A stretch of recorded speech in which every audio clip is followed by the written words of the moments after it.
aquellos que se conectan de diferentes lugares. Gracias por unirse a este culto y por estar dispuestos a escuchar el mensaje de la palabra de Dios, a que estudiemos juntos en este momento. Le doy gracias al Señor porque a pesar de la restricción, el alejamiento y el distanciamiento social, la cuarentena, el toque de queda, la palabra de Dios ha estado más libre que nunca, llegando a cada rincón, a cada persona. Eso nos dice que para que se complete la predicación del Evangelio eterno en todo el mundo por testimonio de todas las naciones, solo hacía falta que se creara el contexto. Ya el contexto está dado y eso ha provocado que el Evangelio se esté difundiendo por todas partes, que aún aquellos que conocen la verdad estén dedicando más tiempo a diario para escuchar la palabra, para su estudio devocional, pero sobre todo para conectarse aquí y allá en diferentes lugares, y eso indefectiblemente ha provocado que la fe se fortalezca, porque la fe viene por el oír la palabra de Dios. Así que millones de hijos e hijas de Dios alrededor del mundo han estado fortaleciendo la fe como nunca antes en este periodo de crisis e incertidumbre, lo que significa que después de superarse esta crisis, después de superarse todo el efecto provocado por este virus, definitivamente la iglesia saldrá más fortalecida que nunca, porque la fe de cada uno de aquellos que han puesto empeño en su salvación, que se han ocupado en su salvación con temor y temblor, tendrá un resultado inevitable. El nombre de Dios será glorificado. Hoy queremos hablar en los minutos que siguen sobre un milagro para el remanente, un milagro para el remanente. Los desafíos que vemos alrededor hoy en día, las limitantes, todas estas cosas están probando nuestra fe. Todo lo que incluye el tener nuestros templos cerrados sin estar en un periodo de persecución, el tener la incertidumbre de que muchos podrían perder de una manera u otra su trabajo, el lugar que desempeñan en tal o cual empresa, el que otros vean frustrado algún tipo de negocio que estaban iniciando o algún plan que estaban por desarrollar. Todo esto realmente prueba la fe, pero solo hace eso, probar la fe. De cada uno y cada una depende el mantener su fe firme mientras pasa la prueba. Y al igual que ocurre con cualquier examen, con cualquier prueba en el plano académico, no reprobarla, sino aprobarla por su fidelidad y su firmeza en el nombre del Señor. Algunas personas durante estos días no se encuentran en lo que tiene que ver con lo emocional, con lo espiritual. Ellos mismos no entienden qué parte juegan en lo que es la vida debido a esta incertidumbre. O sea, hay personas que actualmente no saben no solo qué hacer, sino ni siquiera qué pensar, si proyectar o no proyectar, si planificar o no planificar. Se sienten actualmente en el aire, en lo que tiene que ver con su modo de vida y con su forma de pensar. Algunos su tristeza deriva de no poder estarse interrelacionando más allá de lo que pueden permitir las redes sociales, las plataformas virtuales, el no poder ir a algunos actos o centros de diversión. Todo eso para muchos le ha hecho huir el gozo, le hace sentir triste. Mientras tanto, los que conocen la verdad, el pueblo que conoce a su Dios, como dice la palabra, dice la inspiración, se esforzará. El pueblo que conoce a su Dios sí encuentra forma de deleitarse. Así como dice el Salmo 37 en el versículo 4, donde el salmista dice, deleítate a sí mismo en Jehová y Él te concederá las peticiones de tu corazón. Ese anhelo carísimo que guardas allí en tu corazón, en tu mente, el Señor está dispuesto a concederlo, pero como todas las promesas de Dios son condicionales, esta no es la excepción. Deleítate, por tanto, en Jehová y Él te concederá las peticiones de tu corazón. Hay en el libro Primero de los Reyes, capítulo 17, una experiencia extraordinaria, donde el remanente de Dios en aquel entonces recibió un milagro para su provisión, un milagro para hacer la diferencia, mientras el resto de las personas, por la calamidad que sobrecogió a esa nación y a todo el territorio circundante, estaba padeciendo hambre, estaba padeciendo necesidad. El pueblo remanente de Dios, en los hijos e hijas que le representaban, tenían un milagro que estaba operando en sus vidas, que le hizo de alguna manera sustraerse de todo lo que estaba ocurriendo alrededor y poder mantener ese deleite en Jehová, porque Jehová le estaba haciendo provisión. Se hizo una diferencia entre el que sirve a Dios y el que no le sirve, entre el que le era fiel a Dios y el que no le era fiel. Y esa historia allí nos habla acerca de un representante de ese remanente, y luego veremos parte del grupo que todavía se conservaba como remanente fiel en una época de apostasía.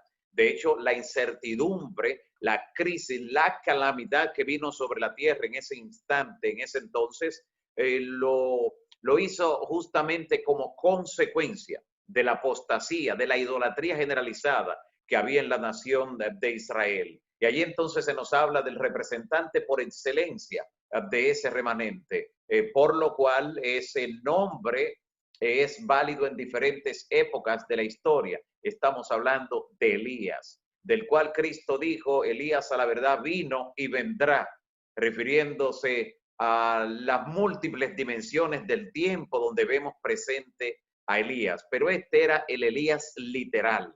Y allí en el capítulo 17 del libro primero de los Reyes, desde el versículo 8, encontramos que Elías no estaba padeciendo como el resto de las personas. Encontramos que Elías la estaba pasando bastante bien. A cierta hora de la mañana llegaban los cuervos y a cierta hora de la tarde regresaban trayéndole una provisión especial, trayéndole alimento. Y entonces encontramos que estas aves que Dios estaba utilizando para hacer este milagro de provisión en este su hijo, tenían tanta puntualidad de esas aves que parecían esos aviones que llegan y salen constantemente a pistas de aterrizaje en las terminales de los aeropuertos, porque Dios, por decirlo así, estaba utilizando una especie de empresa de transporte aéreo para traer la comida a este su siervo.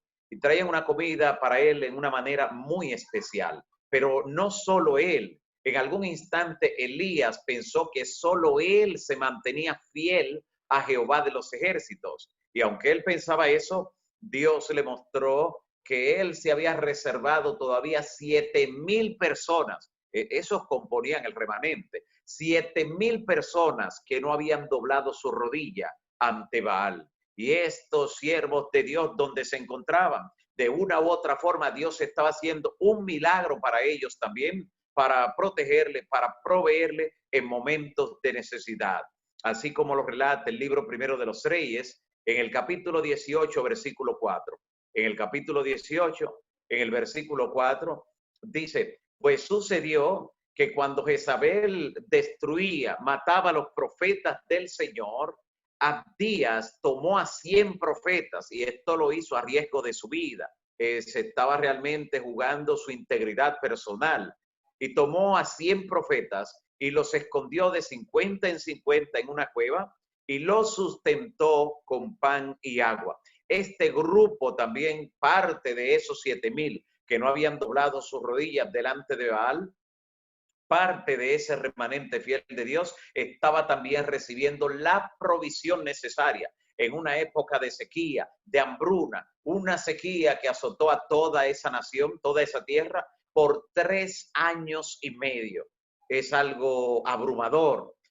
Cuando me tocó vivir en el campo, que de hecho nací y crecí en el campo, me recuerdo todavía, recuerdo el instante cuando a principios de los 80 hubo una sequía terrible, pero fue una sequía que duró apenas como 7 meses. Pero en el campo, donde está el ganado, donde dependen del agua y donde el mismo pasto también depende de la lluvia, es una catástrofe cuando van tantos meses sin agua.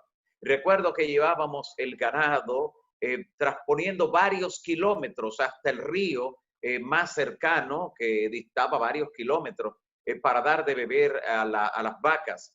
Y esto era un trabajo arduo que se realizaba interdiario y esta provisión que encontraban las vacas después de recorrer todos esos kilómetros, se notaban desesperadas cuando tomaban el agua y claro, por la forma en que Dios le diseñó, podía esto servirle de reserva durante un par de días. Pero eso solo fueron 7 meses de sequía. Y estamos hablando ahora de que en la época de Elías se suscitó una sequía de 3 años y medio.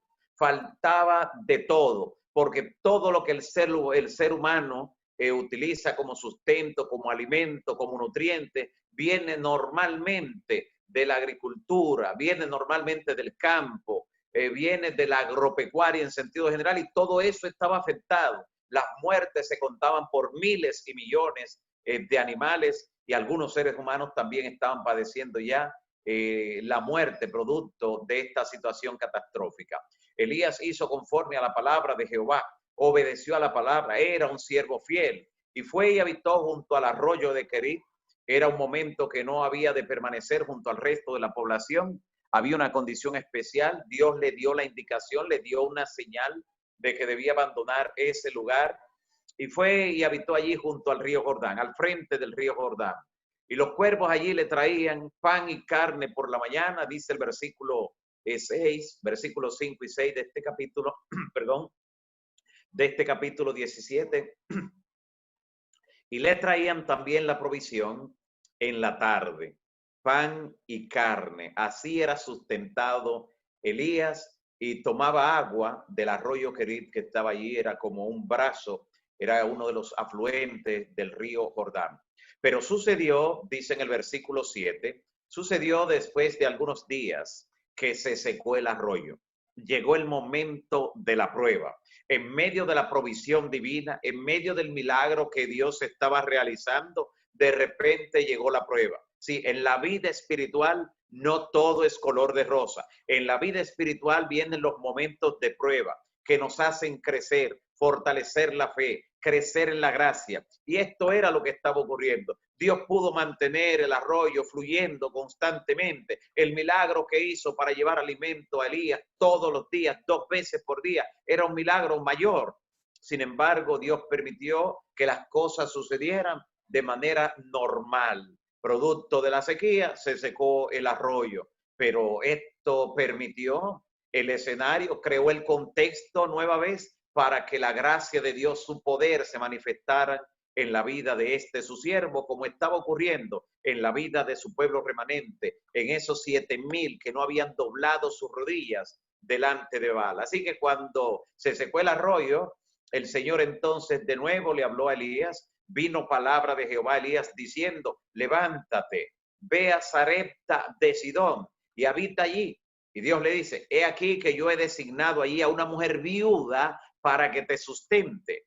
Dios utiliza medios asombrosos, extraordinarios, que dejan a la persona boquiabierta a la hora de Dios dar la solución para un problema, para una situación de crisis. Casi siempre el milagro vendrá a través de un medio inusitado, de un medio que tú no estás esperando. Por el lugar donde no esperas que llegue la bendición, ella vendrá de parte de Jehová, porque Jehová tiene un milagro preparado para el remanente. Independientemente de la crisis, de la incertidumbre que hay en el mundo, Dios ha comprometido su palabra, ha empeñado sus promesas con su pueblo remanente fiel. Y por eso, de algún lugar, respiro y liberación viene para el Hijo de Dios, para el pueblo de Dios, cuando se da la situación de crisis. Lo interesante en este caso de Elías, que es enviado por el Señor donde esta viuda, dice el Señor que lo envía donde una viuda para que la viuda lo sustente, pero en realidad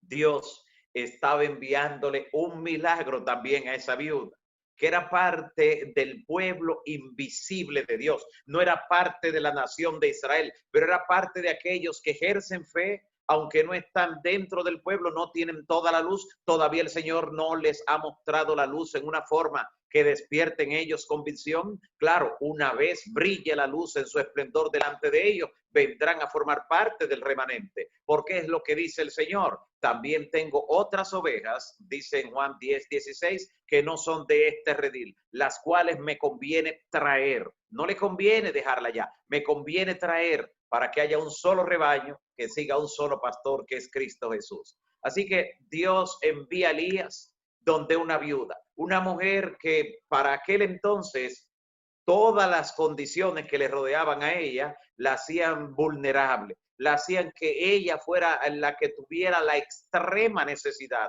y más que en su viudez había quedado con un hijo que también tenía que sustentar. No había medios en los cuales incorporarse en la producción la mujer, y esta mujer viuda con un hijo a quien cuidar, no existían las condiciones que hoy en día proveen a las personas una guardería, un lugar allí, una estancia para ir a llevar el niño, para de ahí ir a trabajar y regresar al lugar. No existían esas cosas. El contexto en el que le tocó vivir a ella, esta mujer viuda, el contexto histórico, cultural, le hacía que padeciera más necesidad que en cualquier otra época de la historia. Y otro detalle, Dios envía a Elías a Sidón, donde el rey era el padre de Jezabel. Imagínense, él sale de allá, de la tierra donde está Jezabel matando a los profetas, y se dirige a la tierra donde está gobernando, reinando nada más y nada menos que el padre de Jezabel. Pero Dios usa con frecuencia también esa forma inusual para sostener, para sustentar a sus hijos en medio de la crisis. Recuerde cuando Moisés nació en medio de una crisis para el pueblo remanente de Dios. Había una amenaza de que todos los niños que nacieran dentro del remanente fueran echados al río, fueran sacrificados al Nilo, que era una de las deidades que adoraban en Egipto. Sin embargo, Dios no solo le preservó la vida a Moisés, sino que decidió que fuera sustentado, criado con todo y más de lo que necesitaba en la casa, en el palacio del faraón. El que quería matar a los niños, el que quería matar incluso a Moisés, fue él el encargado, porque cuando Dios quiere es como cuando no quiere. Nadie puede oponerse a su voluntad. Dios es soberano y su misericordia y su gracia para con aquellos que le temen, con aquellos que le son fieles. Dios ha empeñado su palabra para proveer, para sustentar, para hacer un milagro en la vida de cada uno de los hijos e hijas de Dios que forman parte del remanente. Y entonces vemos de manera interesante cuando Moisés realmente cumplió todo el propósito de Dios, habiendo salido del palacio de Faraón. Y ahora vemos Elías, que es sustentado en un lugar donde realmente eran enemigos del pueblo de Dios, donde la idolatría estaba por todas partes. El hecho que ocurrió con Elías y la viuda fue tan memorable que siglos después el Señor Jesús lo menciona, destacando la fe de esa mujer viuda, que cuando Elías llega donde ella y le pide agua y luego le pide pan, cuando ella le quedaba la última provisión y le dice, solo queda un poco, le dice, prepara, pero hazme a mí primero. O sea, coloca a Dios en primer lugar y tú vas a ver que no va a faltar, pero no dejes de colocar a Dios en primer lugar. Hazme a mí primero, dijo el siervo de Jehová. Y mire la manera como Jesús destaca eso en Lucas capítulo 4, versículos 25 y 26. Lucas 4, versículos 25 y 26. Dice, hablando Jesús, verdaderamente había muchas viudas en Israel en tiempos del profeta Elías, y hubo mucha hambre en todo el país, pero Elías no fue enviado a ninguna de las viudas de Israel, sino a una que vivía en Sarepta, cerca de la ciudad de Sidón. Interesante la descripción que hace aquí el Señor Jesús de cómo el milagro se operó en alguien que, como dije anteriormente, era miembro del pueblo remanente de Dios, pero del remanente invisible, en el cual conforman los fieles que están en el pueblo de Dios visible y los fieles que están afuera, en otro lugar, en otro cuerpo religioso, ovejas que el Señor traerá. Pero antes de traerlas, con frecuencia, en lo limitado de su conocimiento, ejercen una fe tan grande en esa pequeña luz que tienen, que Dios obra el milagro también en ellos. Imagínate si aquellos que han sido objetos de su misericordia, que tienen la mayor cantidad de luz revelada desde los días apostólicos, ejercen fe, creen en las promesas, reclaman las promesas delante del Señor y sobre todo son fieles a Dios durante la crisis, son fieles a Dios durante este periodo de incertidumbre. Yo sé que no es fácil porque es en la crisis, dice la inspiración en el libro Palabras de Vida del Gran Maestro, página 339, dice, es en la crisis donde se revela el carácter. O sea, en momentos de dificultad, de momentos de apremio, sabe quién es del corazón, si hay una fidelidad que es a toda prueba. Y entonces Elías llegó allí y cuando esta mujer recibe esta orden de parte del Señor, por medio de Elías, claro, esta mujer le dice, vive Jehová tu Dios. Y claro, ella también había reconocido en Elías un varón de Dios, porque no solo esta mujer viuda era identificable por sus atuendos, que eran comunes de las viudas en aquellos días, por lo cual Elías la identificó inmediatamente, sino que el siervo de Dios como profeta, como representante del Altísimo, tenía también una forma de vestir que lo identificaba como siervo de Dios. Eso nos dice algo muy interesante. Los hijos e hijas de Dios fieles, que pertenecen a su remanente en todas las edades, también se puede identificar por la forma en que visten. Se pueden identificar por la indumentaria, se pueden identificar por la manera en que se muestran en el exterior.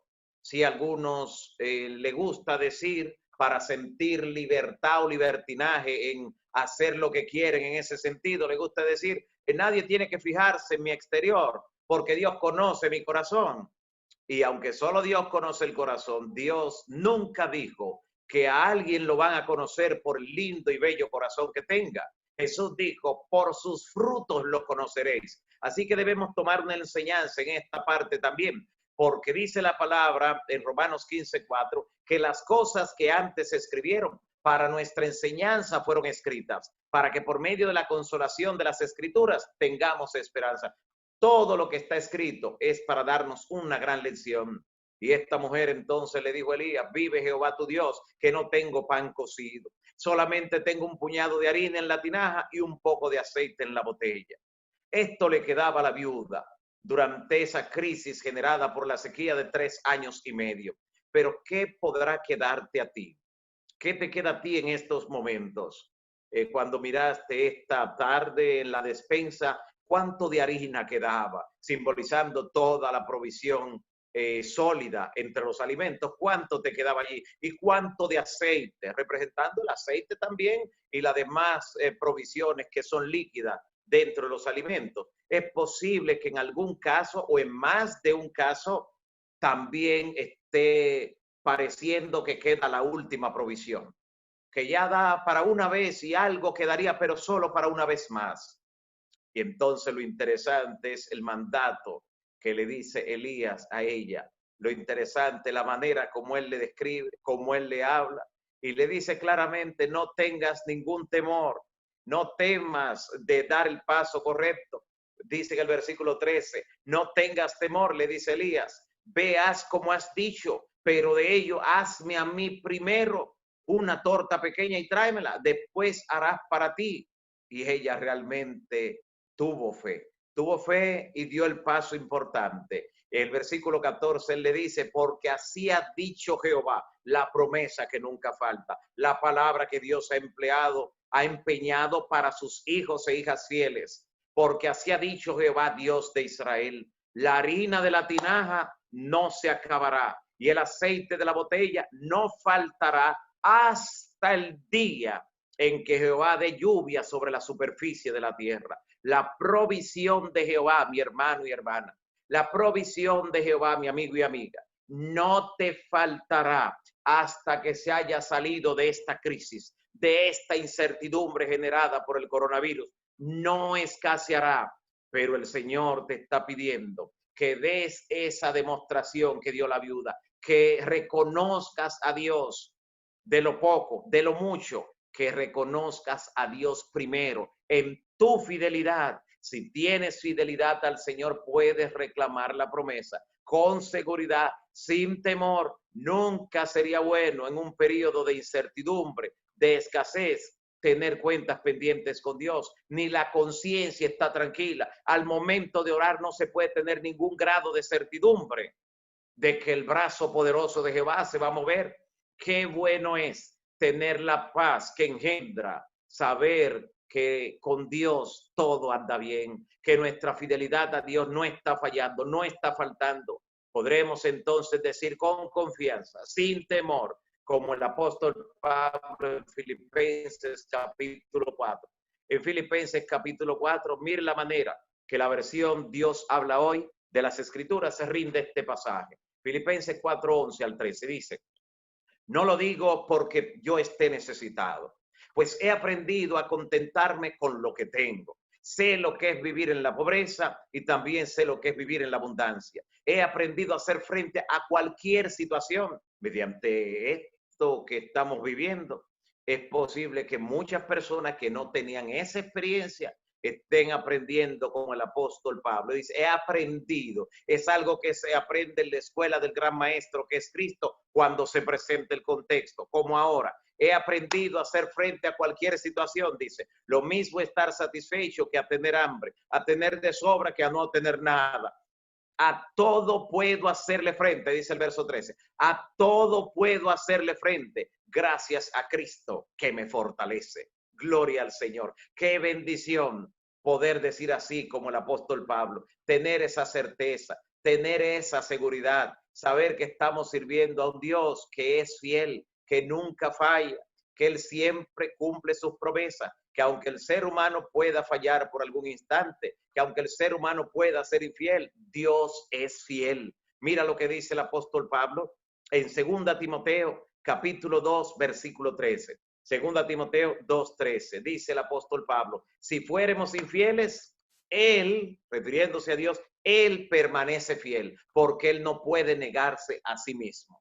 Dios permanece fiel. Sus promesas son fieles y verdaderas y quieren cumplirse en tu vida. Y Dios quiere prometerte hoy, por tu fidelidad, que tu provisión no escaseará, que aquellos a los que tienes temor no te llegará, no tocará tu vida, pero Dios está pidiendo que cumplas con la parte que te toca, que cumplas con tu fidelidad, que en medio de la crisis demuestres realmente lo que dice la inspiración, que es en la crisis donde se revela el carácter. En momentos como estos se puede saber quién es quién eres delante del Señor, cuál es tu vida espiritual. Es momento de ponerlo a prueba en este tiempo de incertidumbre, en este periodo de crisis, que todavía se extenderá por algunos meses, pero ya es posible que en un par de semanas tengamos que comenzar a reactivar todo el aparato productivo, que tengamos que convivir con el virus durante un tiempo,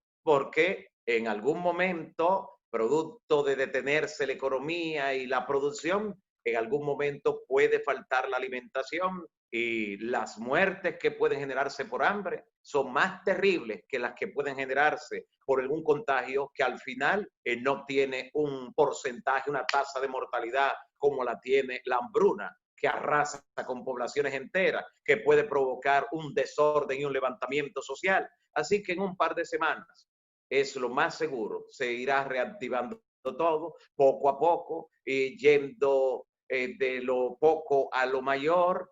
Eso se hará definitivamente y tendremos que convivir por algunos meses, tal vez años, con lo que tiene que ver con este virus en mayor o menor grado. Pero mientras eso ocurre, en todo momento debemos ser fieles al Señor. A veces tendremos necesidades, como lo dijo el apóstol Pablo, pero él dijo, he aprendido, sé vivir en cualquier circunstancia y a todo puedo hacerle frente gracias a Cristo que me fortalece. Él es quien quiere fortalecerte con su palabra. No existe otra forma. La ciencia se ha multiplicado, la tecnología ha llegado a índices insospechados. Sin embargo, en medio de todos los avances, la única forma de fortalecer la fe es por medio de la palabra. La fe viene por el oír la palabra de Dios, que en medio de esta incertidumbre, mi amigo y hermano, que nuestras necesidades no nos lleven a pecar contra Dios, que nuestras necesidades cuando se presenten para probar, como ocurrió cuando se secó el arroyo Querit, donde Elías estaba siendo sustentado, muestra de que los hijos de Dios enfrentan pruebas, pero son transitorias, porque las aflicciones del tiempo presente ni se comparan con la gloria venidera que en nosotros ha de manifestarse. Que nuestras necesidades, amigos y hermanos, no nos lleven a hurtar y en esa forma perder la bendición. Que nuestras necesidades no nos lleven a perder nuestra dignidad como hijos e hijas del Altísimo. Que nuestras necesidades no nos hagan olvidar que el Todopoderoso está al control. No es el virus que está al control. No es la pandemia que está controlando. No son los gobiernos del mundo los que están en control. Dios está al control. Y tu vida, tú que te has entregado al Señor, tu vida está en las manos del Señor. Y allí en las manos del Señor nada te tocará, a menos que o tú salgas de sus manos, te coloques en la zona de peligro, saliendo de la zona de seguridad, o que el Señor decida que algo te toque para Él glorificar su nombre. Pero en todo caso, Dios está al control. Que nuestras necesidades no nos hagan olvidar eso. Y finalmente, que nuestras necesidades no nos hagan olvidar que Dios tiene un milagro para cada miembro de su pueblo remanente. No importa la circunstancia, no importa lo que ocurra con el empleo, no importa la condición familiar, no importa lo que llegue a tu familia. Dios está dispuesto a hacer un milagro. Y el contexto donde se operan los milagros de Dios son contextos de crisis, de incertidumbre, donde hay gran necesidad, donde hay apremio, donde parece que no hay salida, que no hay alternativa, donde Dios tiene que abrir el mar, donde Dios tiene que convertir de repente la necesidad en abundancia, en provisión, hasta que sobreabunde, donde está la enfermedad y llega el toque sanador, Dios glorificándose como protector de su pueblo. Está creado el contexto para que haya un milagro en tu vida, en tu familia, en el pueblo del Señor, porque Dios es el mismo ayer, cuando Elías, hoy y por los siglos de los siglos. No pierdas tu fe, mantente firme en el Altísimo, no pierdas tu fe, como dice finalmente el apóstol en Hebreos capítulo 10, versículo 35. No perdáis pues vuestra confianza, que tiene grande galardón, porque os es necesaria la paciencia, la perseverancia, para que habiendo hecho la voluntad de Dios, obtengáis la promesa. Porque aún un poco, un poquito, y el que ha de venir vendrá y no tardará. Mientras tanto, el justo vivirá por la fe. Cuando te falta el empleo, cuando te falta la provisión, cuando te falta el lugar de donde recibías la bendición, entonces está preparado el ambiente para que Dios demuestre que Él está al control. De algún lugar, respiro y liberación vendrán para ti. Y Dios es especialista usando los medios que tú nunca pensaste que serían utilizados, por lo sencillo que son esos medios. Dios lo utilizará como utilizó una viuda, no solo para sustentar a Elías, sino como le sustentó a ella, enviando a una persona, no que le dijo, te traje una compra, sino una persona que llegó y le dijo, hazme a mí primero. Una persona que en vez de darle, le llegó pidiendo. Pon eso en tu mente y corazón. Dios utiliza medios extraños a veces para glorificarse, para hacer un milagro. Dios va a hacer un milagro en tu vida, pero tienes que recordar que el milagro llegará, casi siempre llegará disfrazado de una forma humilde. Y puede que ocurra como ocurrió con Elías, que la provisión le llegó a esta mujer viuda con alguien que le llegó solicitando, no trayéndole. Que tu fidelidad a Dios salga cual oro luego de esta prueba, luego de esta crisis, de esta incertidumbre, y como aprendas entonces a correr con los de a pie, estés listo para ganar la victoria con los de a caballo. Que Dios te bendiga, mi amigo y hermano. Que Dios te bendiga, apreciada iglesia, y dé bendición a cada una de las familias que se han conectado en este día.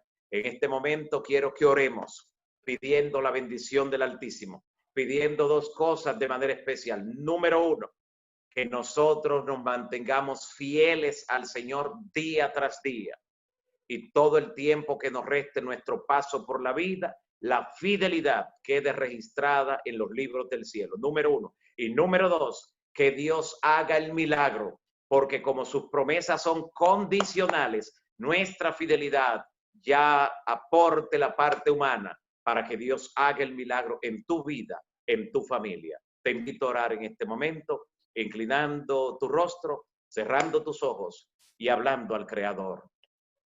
Dios y Padre que estás en los cielos, bendito y alabado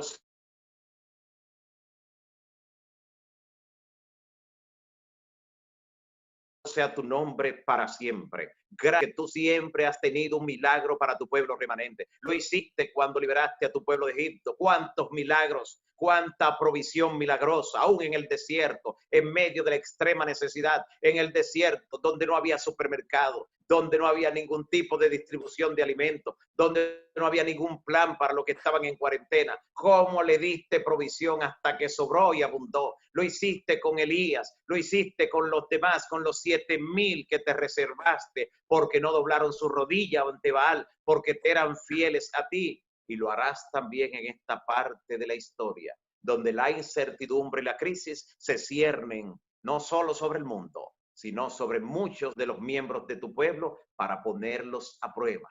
Hoy escuchamos por la fe las mismas palabras, Señor, que le dijiste a Pedro y a los discípulos al expresarle, Satanás los ha pedido para zarandearlo, para sacudirlo como a trigo, pero yo he rogado por ti para que tu fe no falte, que la fe no falte de cada uno de tus hijos e hijas aquí presente. Y si algunos amigos y amigas se han conectado, que Señor, tu palabra haya hecho que esa fe que hay en el corazón de ellos haya brotado para también serte fiel a ti y poder reclamar las promesas divinas. Te pido, Señor, que el milagro pueda operarse en la vida de tus hijos e hijas fieles, que el milagro no se tarde, que se apresure, que llegue cual rocío del cielo en momentos de necesidad. Gracias porque tú utilizarás, como siempre, medios sencillos, medios que no se han pensado que serían utilizados como canales de la bendición que llegará. Danos discernimiento, Señor, para cuando llegue ese medio por el que tú has provisto la bendición, no le dejemos pasar de largo, no le tratemos en forma indebida y actuemos en la forma correcta, con fe, con paciencia, y veamos el milagro que ocurre en nuestras vidas. Gracias por escucharnos. Toma en tus brazos de amor cada amigo, cada hermano, cada hogar aquí representado en la conexión, y Señor, que sean guardados por ti. Si alguno está afectado en su salud, dale un toque sanador para glorificar tu nombre en esta hora, de acuerdo a tu voluntad. En el nombre de Jesús. Amén. Amén. Que Dios te bendiga hoy y siempre.